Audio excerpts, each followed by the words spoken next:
Hi, it's Colleen Schmidt from Divination Counseling Service, and I'm here to present what I think will be the beginning of horary astrology. We will get as far as we can today. I have tons of information. Doubtful I'll even finish what I have today, but I'd like to get through at least the basics before I would go on to another one. So I just wanted to talk a little bit about what horary was. And first of all, just so that people are clear about what a horary chart is, it's a chart that is drawn for the moment that the question is asked.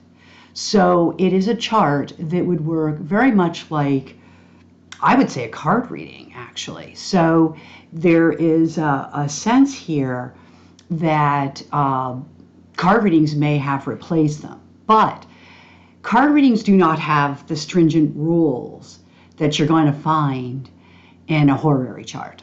So the first thing I want to start off with is that there's a whole unique set of rules involved in a horary chart. The first thing I want to talk about is that in each of the books, and I'll go through what each of those books are, in each of those books, they talk about the limits that are set by the question itself, so that if the question is not asked correctly, you will not get a good answer. And that is something that's really important. They do say they work best with charts, or with questions rather, that are yes and no. So I want to start off by just pointing that out. So first of all, thank you all for being here and for listening to this. This is, again, one of those lectures that I figure only the really interested in astrology people will take advantage of. So, horary is ancient. It's very, very old, like astrology itself. As a matter of fact, they point out that the times when horary was most used was at the beginning, when astrologers were doing work for kings and landowners. So there is a real difference to how a horary is approached versus how we might even read astrology today overall, okay? One of the things, and I know this because I have a lot of old books, but as astrology evolved, particularly around the 70s, there was a real transition to move into what's called humanistic astrology, and that would be Alan Leo and Wolf, Jeff Green, and so there's a lot of them, and hopefully some of them are still with us, but they brought in a whole new kind of astrology.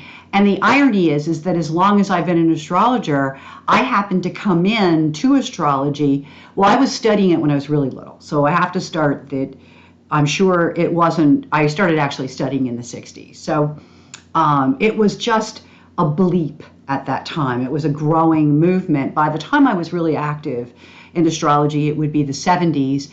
And I was actually brought up through humanistic astrologers. So my approach to astrology is the old, nothing is all good, nothing is all bad, everything has good and bad in it. And that is the way most astrologers look at astrology today. We don't like to say that, oh, this is bad, or, oh, this is great. And, we know too much now. We've seen the astrology where we thought these trines were so good, and then we realized, hey, it just makes it easier for bad things to happen when there is a trine, because trine just means it's easy. So there's a lot of differences between how we approach astrology versus how somebody would approach a horary chart. And one of the first factors that kind of jumped out at me was no retrograde. Because it's not Earth-based astrology. We look at a natal chart, we're born here on Earth, and that's kind of how we look at the planet structures. But in horary, you would know that the sun is the central factor, which it is, and that there is no retrograde motion to the sun. There is no optical illusion in that way. Okay? So, let me get back to this. So basically, it's a mundane form of astrology that was used to predict the fate of kings. That's really what it was used for. It was how kings and queens, but mostly kings, got their counsel. It's something that's been done much longer than the use of natal charts. Natal charts came about later. Okay, so they didn't really look at natal charts. They only looked at mundane charts, and what they were really interested in were things like the eclipses. And we pay attention still to the eclipses today, but the reality is that, and we're coming into an eclipse, we're coming into an equinox. So, you know, there could be an eclipse associated with that over the next couple months, and we'll talk about that. But we do not look at them in the same way that they did back in the day. They attributed them to wars and famines, and, you know, natural disasters of all kinds were associated with eclipses. Well, we don't really do that as much anymore. There are a lot of other factors involved besides that eclipse at this point. We also study a lot more planets, asteroids, trans-Neptunians. They didn't do any of that. They only studied so many planets. That's it. Okay? I don't think it went beyond Uranus. And Uranus at that time was ruled by Saturn, and I'm going to get into that in a minute. So that's a big factor. Okay, so I wanted to get into that, how it was used in its time. Another reason why it may not be used as much today, because we don't even think the same as the people did of the time that these were used the most. It's interesting because some astrologers still use them. And I'm going to just briefly, because these are the books that I'm working with. There are a tremendous amount of books out there on Horary. I chose just two. And I chose them because one is more of a modern astrologer. She's still alive. She lectures. I've actually heard her lecture by her recently. And the other one is long gone. She has been gone for a while. As a matter of fact, her books, the only way you can get them is used. And that is Barbara Waters. And Barbara Waters does a lot, and hopefully we can see that. And so this is a book that I was able to acquire. It is used. She is a lot stricter because she has no knowledge of humanistic astrology. As a matter of fact, I would say she's quite biased against it from my readings. This is what I would call a more conservative astrologer, in my opinion. Okay? Lovely writer, lots of information, but I don't know that I would have even gotten along with her because of the stringent way that she approaches astrology. I don't. The book that is more, and you know, here again, when was this printed? Because I've actually, Karen Handmaker Zondag, if I'm saying her name correctly, is actually somebody I listened to a lecture from already this summer. This first publication was in 1993. Okay, so this is a relatively newer book. Okay, it's a handbook of Horary astrology. And this, and they both give examples, by the way. I don't know if I'll get that far. Who knows when I'll get that far, I should say. Now, in Barbara's book, let me show you when her first publication, actually there's only one publication, 1973, 20 years prior.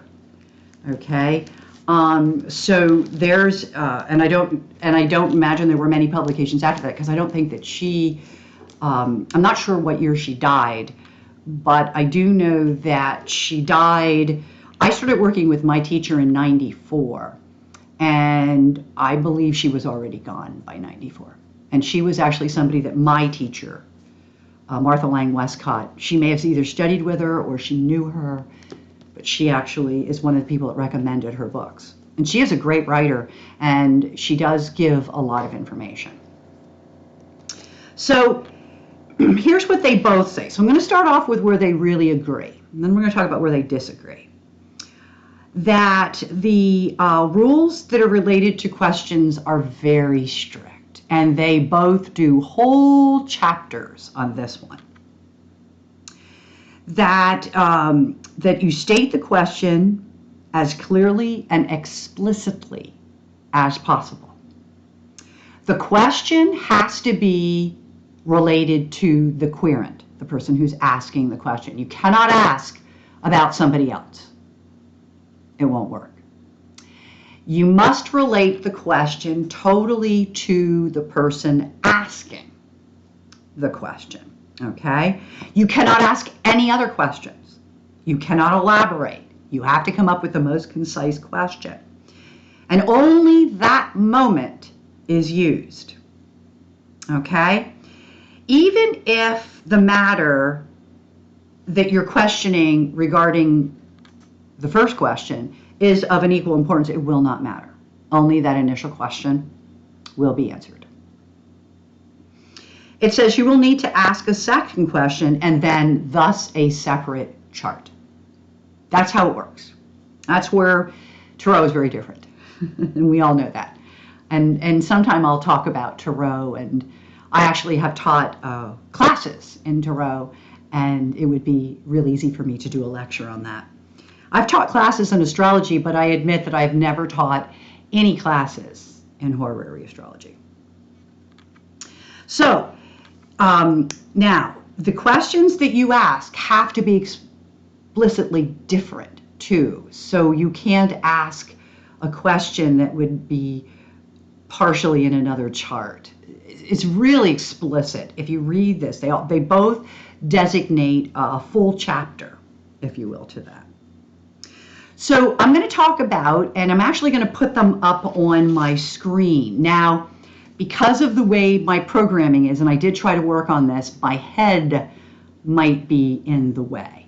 So I'm going to try to go through these papers as slowly as possible so that you can make notes, because you're going to need to. I'm going to first talk about what's known as the 4 strictures. And the 4 strictures are the rules of when a chart is going to be no good automatically. So let's look at that, okay? So our 4 strictures, which is what we should be seeing right now, are listed, okay? Now, one of the things that is really important here is that the void of course moon is a null and void chart. And it's interesting because the void of course moon has no aspects, and since the moon is really critical in the reading of a horary chart, that automatically makes this reading null and void. It won't work, okay? Sorry about that one there. I don't know why it keeps putting that in, but that doesn't, there's 4 strictures, that is the first one, but that one doesn't belong there. The moon, it's very unstable when I go to doing this kind of work. The moon in fiery road, they call that, via combusta. That's because there's 30 degrees in the actual zodiac, or the horoscope, but it's the zodiac, that are considered bad. And that is from 15 degrees of Libra to 15 degrees of Scorpio. The reason that that's true is because at the time, bear that in mind, at the time there were a lot of fixed stars in those degree points. Fixed stars are tough. Some of these were the toughest. They have since moved so that they're no longer there, but for some reason, this stricture is still considered. Okay? That for some reason, those are considered bad, and that's something that maybe you don't want to read. The 3rd stricture is when Saturn is in the 7th house, because Saturn in the 7th at that point actually relates to the reader who's reading the chart. And it indicates there's an issue with the reader. And this could be due to the fact that the time of the horary was heavily used. Many of the fixed stars of Scorpio, that came from that one. I don't know, again, very unfortunate, but this all should be somewhere else. This is awful because as it goes into read only in this, it is not correct. I'm going to actually edit if I can. Okay, this, okay, right here should actually be here. And I don't know why it moves, actually. I really don't. Okay. I really don't know why these things happen the way they do, okay? Sometimes when you work, and I work with more than one computer, I've noticed that it really makes a big difference too. So as we go through, and you see that Saturn, then here we are, indicates there's an issue with the reader, that there's something with the reader, that the reader is off that day, that there's something going on with the reader. It's sort of a warning. Then the final stricture here is that when the ascendant is less than 3 degrees of any sign or more than 27 degrees of any sign, because a 3-degree situation is telling you it's too premature to read on, and the 27 degrees is just too late. The matter in many ways could be settled or concluded. Okay, so again, that is that brings up, these are the 4 strictures. These rules are the same regardless of who the astrologer is. Okay, so please make note of them. If you're interested in horary, get to know the 4 strictures. The irony is that I have never really studied horary, but yeah, I did. I mean, I just never really did it the way I do everything else. But I already knew about these 4 strictures. They are probably the most common thing that we do have in horary, is that the 4 strictures are still applied regardless of who the astrologer is. Okay? So that brings us to another area. Let me make sure I'm on target with my notes here. Okay. Okay, so, and I love this, per Barbara Waters. So we're going back to the more conservative. She talks about the 4 strictures, and that you can't break the rules because it can result in a faulty reading or something that cannot be read at all. That's what she says. She said, no aspect of horary should be considered in the humanistic light. Now, I'm going to be honest with you. Karen Hallmaker, Zondag, does not feel the same way. She's a Danish, by the way, she is Danish, okay? She does not feel exactly the same. But you know, it's like one of those things where you have to kind of know where Barbara's coming from, because she's more of the traditionalist. And that's why sometimes when I'm going to tell you something, I'm going to tell you it's per her, it's per the other. It says you can't work. In other words, what she's trying to say, Barbara Waters, and she does bring up a good point, that horary astrology is based in mundane astrology, but that humanistic astrology could never exist in a unless our societies were free. Again, we're speaking about free societies here. Astrologers work in, European countries, although they are working in, because there is an Arab form, there is there are other areas of the world they are doing astrology, but it's because of society is not like a caste system. It was like once upon a time, it was all about the landowner or the king. We don't have that anymore. So our astrology reflects that. How we look at astrology reflects that. So she brings that up, that our humanistic astrology, our approach to astrology would not work if we were not in what we want to call democratic societies. Okay? I thought that was a pretty good point, because if you're not in a free society and you don't have free will, you're not going to be able to use your chart in the same way. Okay? As a matter of fact, I don't think they did natal astrology at all when they were going through that. This stuff dates back to kings, where you have, back to Egypt, where you have kings and slaves. So I really need for you to understand That's where it's really coming from. And that's why so many of these rules don't seem like, what? Okay? She feels, I don't agree with this because I am a humanistic astrology, but she feels it's the strict rules that have faded its popularity in the late 1900s. I don't know if I agree with that, because I think that the rules are great. I think it's that approach. It's that whole real conservative, staunch, you can't look at it humanistically. But Karen Honemaker does. So I do want to put that in there. Okay. So the other thing that she talks about is the need, and this is the reason why I think there's a problem. The questions need to be viable and limited. No need to refer to the outside world. A person has no control of the outside world.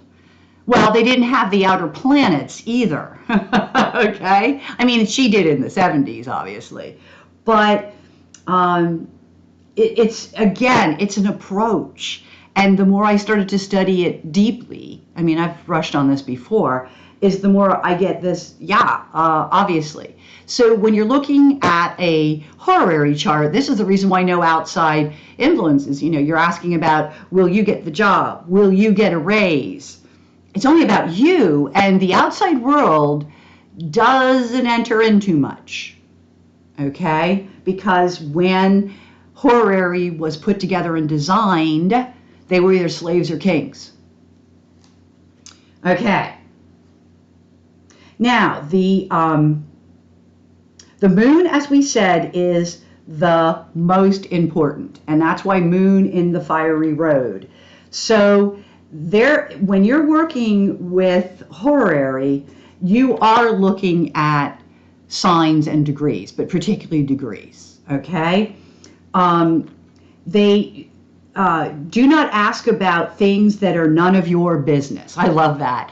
Ironically, I, as an astrologer, never, ever, ever do work unless I have the permission of the client, the person whom the chart is about. I've literally told people when they've asked me to do things for their children, no, I don't do that. I respect the children too much.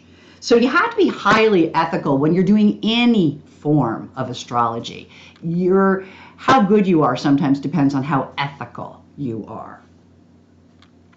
What I think is really cool is that according to Barbara Waters, and this may be true, I don't know because I don't play this game, you would never be revealed. In other words, you wouldn't be able to get the information. The other thing that she says will never show up, ever, ever, is death. Death to the querent. Not necessarily death to maybe somebody that the querent knows, but death is not something that you can ever see of the person who's asking. So don't even bother people to ask about that. Ironically, I have read cards, though, for people who were dying, and that is the very different situation. So sometimes it helps people die if they know they have something left to finish. And so there is a real purpose in reading about somebody's death, but it's never done in these charts. Okay, so it goes into the 4 strictures, which we already went through, and she talks about, that the strictures should still stand even though some things about our astrology have changed, including the fact that the fixed stars are no longer in the fiery road. She tries to ignore at one point that bad things, that when you see bad things, it can disrupt the event regarding the reading. Okay, so here we go again with, she doesn't really advise you to read. I'll give you an example. We had a lot of Pluto stuff going on over the last year. We had major Pluto conjunctions. Now realize Pluto was not a part of their astrology. Pluto is all of those things that are beyond your control. Okay, debts, lots of stuff. Like, once you're in debt, it's out of your control. Now somebody else is telling you how to handle that. So I like to use debt as the feature here. And they don't do that. And you can't say, oh, there's a Pluto, a Neptune factor here, because that would be considered to them an outside event, and an outside event could disrupt the reading. And you know what? Outside events disrupt readings all the time, which is why modern day astrologers always incorporate them. Okay?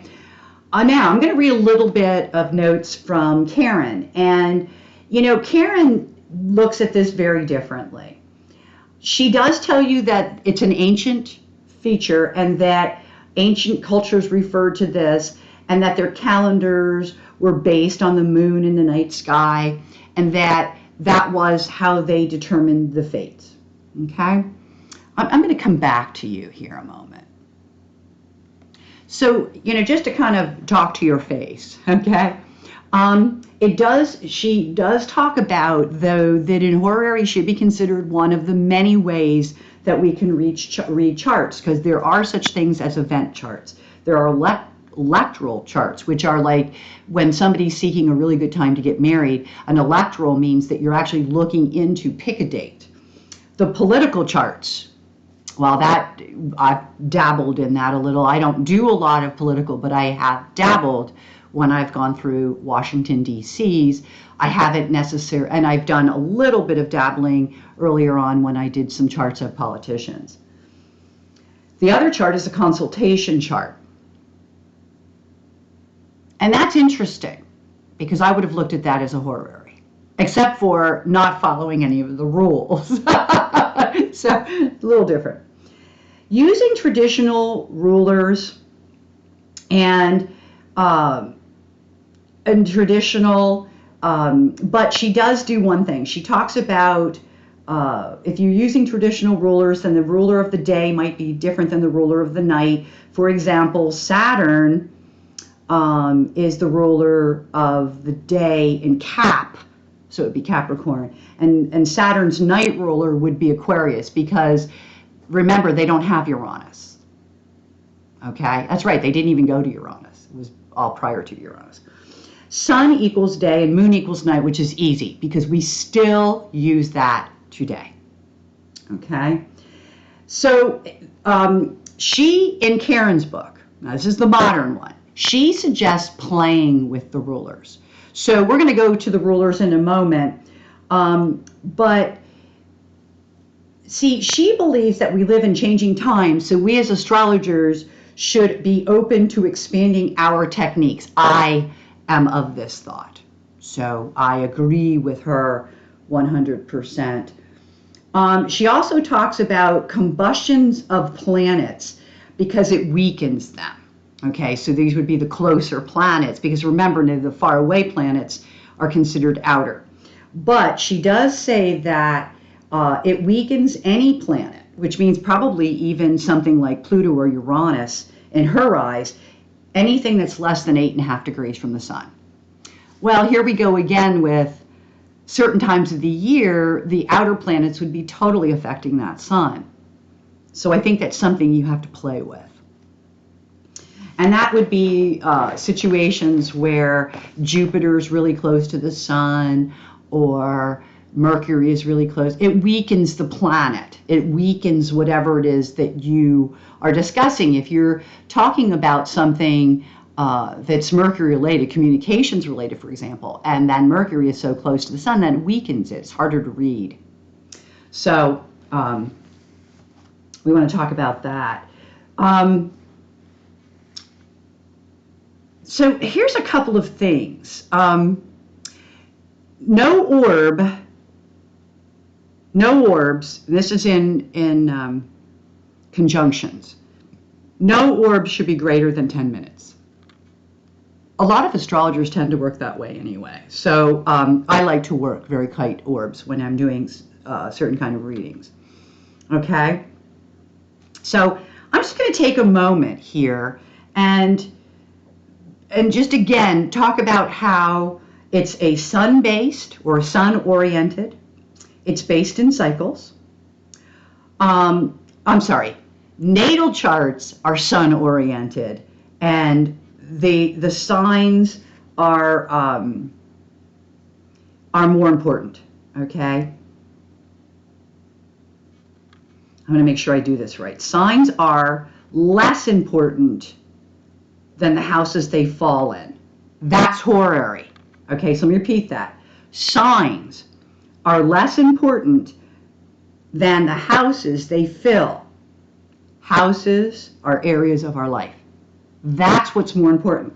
When you're doing natal, it's sun-oriented, and the signs are more important than the houses. And that is true. I talk about that when I give you Washington, D.C., and we only talk a little bit about the houses and then we move on. Because when it's coming down to us and transits, and you're looking more at the aspects and the signs than you are the actual houses. But not true in horary. Natal is sun-oriented. That's what I wanted to say. It's sun-oriented. That's why the optical illusions of seeing things backwards. But horary is moon. So there, it has a different. It's based on events, and a life is a series of incidents, and not necessarily a cycle. Because of it's the moon. Okay. It's basically an event frozen in time. Okay. Using rulers of each sign is a better way to get results.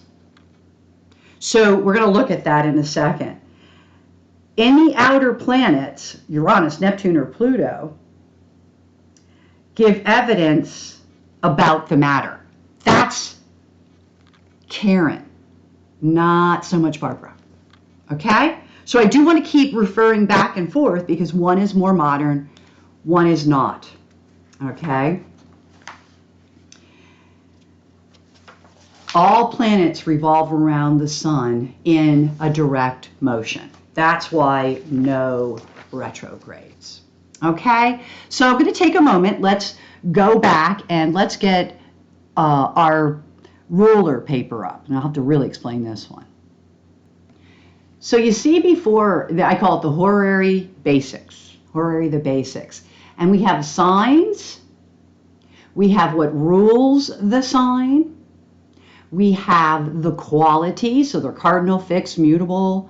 Okay? We have the elements, fire, earth, air, water. These are important when you're doing horary. Here's where they're exalted. Some do not have any exalted places. Okay? Here's the fall, and here's the detriment. Isn't it funny? Some things do not have an exalted. Okay? Just to point that out. And it's because, again, everything with regards to the old system. So we got the old rulers versus the new rulers. The other thing that this, which I loved, was, and I believe it was Barbara who did this, I'm trying to think it was Barbara, or I think it was. But these are the areas of the body that are affected. And when you're doing horary, you can really look at that. The areas, okay? So let's just go through these rather quickly. And this is where I'll end our first phase. And then I'll do another lecture picking it up here and maybe going into, I'd like to do examples, but we'll get there. So Aries is ruled by Mars. It's a cardinal sign. It's fire.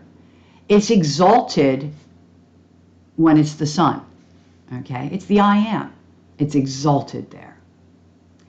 It's funny. It's ruled by Mars, but it's exalted by the sun. It's obviously in its detriment in Venus. Okay? It is the body part of, is the head. And I don't believe I've got anything else on this. Yeah, because I think that Uranus, that likes Uranus is the last thing. So the these are considered unfriendly. And then even though we have no exalted for Mars, it really likes Uranus. So we put that in there. But just moving on here, Venus is fixed. It's considered an element. I'm sorry, I was going to say, what? That's Taurus. Sorry. Taurus is Venus. It's fixed, which is an earth sign. It's exalted in the moon. So if a moon in Taurus is exalted, it's in its detriment if you have a Taurus Mars. It represents the neck and the throat, and it's very unfriendly to have Pluto there. Not a great Pluto place. Gemini is Mercury. It's mutable. It's in an air sign. It's exalted in the moon's nodes. Timing, connections. It's in its detriment in Jupiter. It's a little too much expansion because Gemini is a gatherer of information, and Jupiter is more expansion. Shoulders, arms, hands, lungs, and respiration. Yes, anything dealing with the respiratory system generally is under that sign of Gemini. Cancer, we have the moon as the ruler. We have it as a cardinal sign. It's in water. It's water.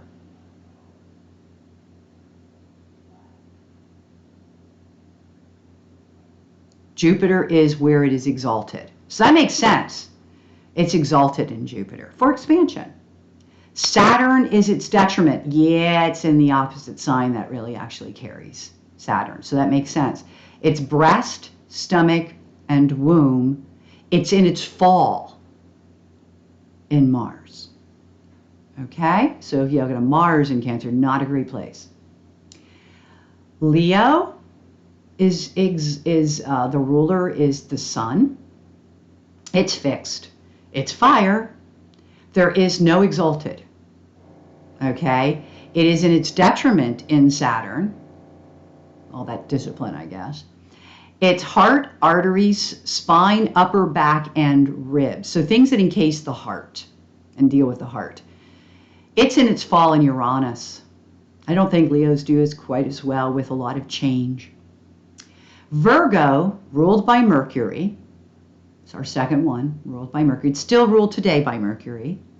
It's mutable. It's earth. Exalted Mercury. So here we have it again. Jupiter is where it's in a detriment. You notice how where the Gemini and Virgo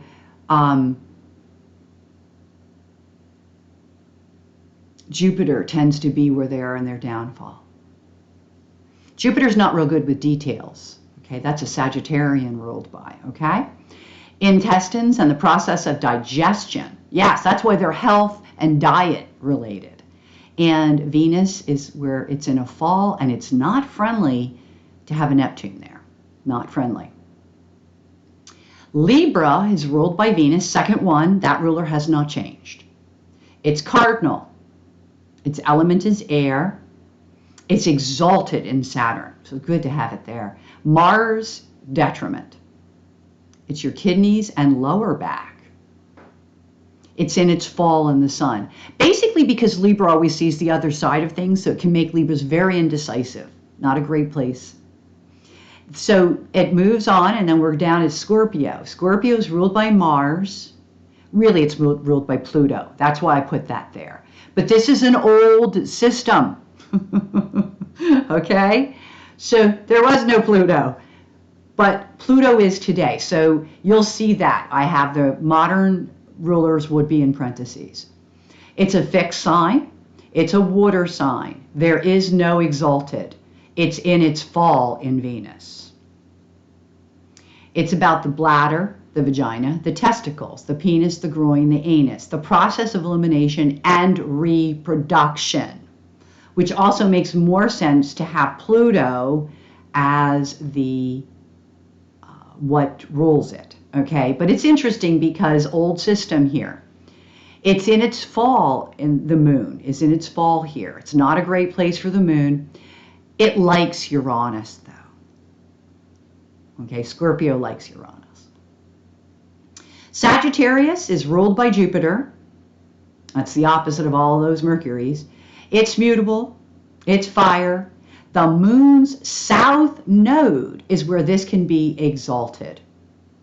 So it actually moves well, probably because the evolution concept of the south node, again, is the karma that's pulling us. And the Sagittarius is kind of good with the Jupiter for learning and letting go and expanding. Mercury is where it's in its detriment. Yeah, because they're not real good on details. Okay? Thighs and buttocks. No fall. Capricorn, ruled by Saturn, is cardinal. It's an earth sign. It's exalted in Mars. Mars does well in Capricorn. It makes a very strong Mars, but it's in its detriment here in the moon. So the moon, not so good. Jupiter is a fall, not so good. And here we have knees, teeth, skin, and skeleton. Now, if you know anything about Saturn in medical astrology, that is all of the things that come under Saturn. Okay, Saturn is our bone structure. It is our casing, our skin, and our teeth. So it's real interesting that I study a lot of this because of medical astrology, and medical astrology, this still all applies. Aquarius is ruled by Saturn in the old system. It would be the night Saturn, okay? But it's really ruled by Uranus now. It's a fixed energy. It's an air sign. It has no exalted energy. Its detriment is the sun. And that would be true. Aquarians, that makes a lot of sense. You know, if you think about Leos and what great leadership, Aquarians are always reluctant leaders. It's your calves, your ankles, and circulation. Okay? I have no fall. Pisces, Jupiter. Yeah, it was actually ruled by Jupiter. Not so much anymore. So again, old system, new system. Pisces is now ruled by Neptune. It's mutable. Its element is water. It's exalted in Venus. Mercury is where it's in its detriment. Yeah, because anything ruled by Jupiter would have to have Mercury as a detriment. See that? There are your feet, liver, and genes, the genetic pool. Okay? Feet's the thing I'm most, but then liver. And, you know, this is where it gets confusing because liver is actually Jupiter. So, you know, this is where, you know, if you're studying astrology, medical astrology, you'd keep that in mind, but realize that the liver is also affiliated with Jupiter. Okay? So that, I'm going to leave this up for now. You can take notes on it. Comments, if you want to have any questions about this, or if you're having a hard time getting a picture of it yourself. This is really valuable stuff and well worth keeping no matter what kind of astrology you're doing, regardless of what you're using your astrology for. This is all basic stuff and can be really valuable regardless if you're doing mundane or if you're doing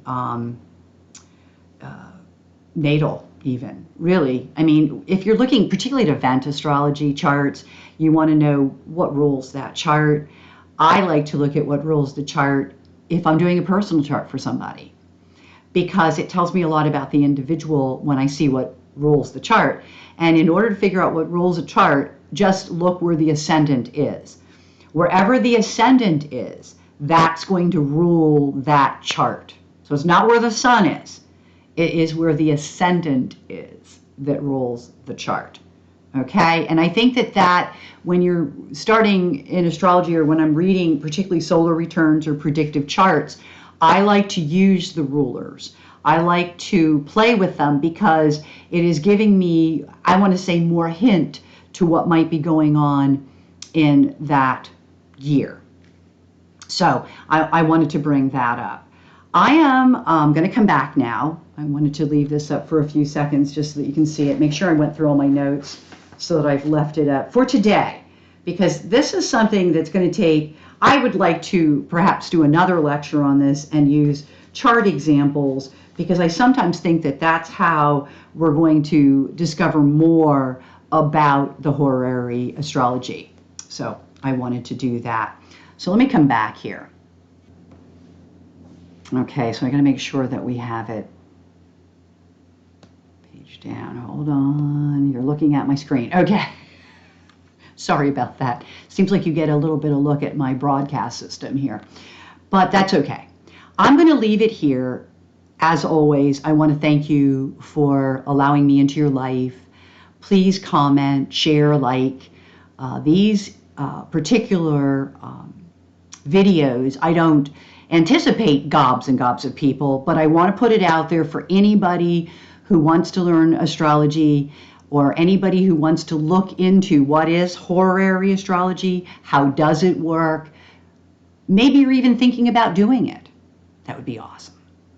So once again, as always, thank you for being here. And until I meet you again,